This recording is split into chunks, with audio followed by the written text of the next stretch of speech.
to cut this section straight with a straight edge.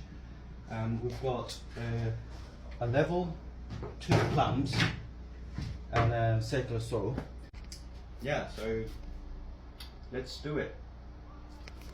We need this bit, which is 62 centimeters or 620 mil, but we need to add another 4 centimeters or about 40 mil, which is this section, you see.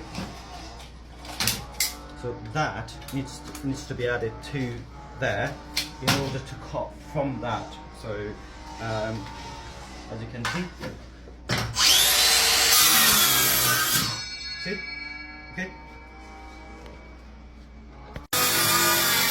So as you can see, 62 or 620 mil, and very straight.